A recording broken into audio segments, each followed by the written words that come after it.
Hello बच्चों, let's see this question. The question says, for the reaction N2O5 goes to 2NO2 plus half O2, the value of rate of disappearance of N2O5 is given as 6.25 into 10 to the power minus 3 mole per liter per second. The rate of the formation of NO2 and O2 is given respectively as, तो हमें इसमें rate बताना है किसका, NO2 और O2 का। तो इस क्वेश्चन का की कॉन्सेप्ट क्या हो गया, इस क्वेश्चन का की कॉन्सेप्ट हो गया रेट ऑफ द रिएक्शन। तो सबसे पहले हम क्या लिखते हैं, हम रिएक्शन लिख लेते हैं। तो हमें जो रिएक्शन गिवन है वो क्या है, so our reaction is N2O5 gaseous goes to 2NO2 gaseous plus half O2 gaseous। तो ये है हमारी ओवरऑल रिएक्शन।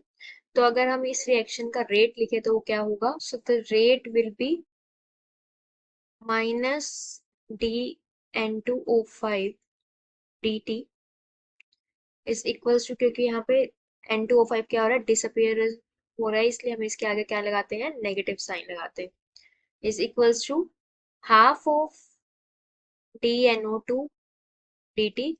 क्योंकि इस NO2 का कोफिशिएंट है हमारे पास 2, तो वो कोफिशिएंट 1 डिवाइड कर देते हैं हम, तो इस half of the coefficient similarly is equals to DO2 by dt। तो ये हमारे पास क्या हो गए, रेट के इक्वेशंस हो गए। सो नाउ हमें जो गिवन है, हमें रेट गिवन है डिसअपियरेंस ऑफ N2O5, तो हम उसको किसके इक्वल रख सकते हैं, appearance of rate of NO2। तो इसका मतलब रेट ऑफ NO2 क्या हो गया, it will be equal to 6.25 into 10 raise to power minus 3। और हमें निकालना है रेट ऑफ NO2। तो रेट ऑफ NO2 क्या हो जाएगा, जब हम उसको 2 से मल्टीप्लाई कर देंगे, it will be 2 into 6.25 into 10 raised to power minus 3. So here it will be DNO2 is equals to 12.5 into 10 raised to power minus 3। तो अगर हम इसको स्टैंडर्ड वे में लिखें तो it will be 1.25 into 10 raised to power minus 2 मोल पर litre पर second. तो ये हमारे पास रेट आ गया किसका, NO2 का।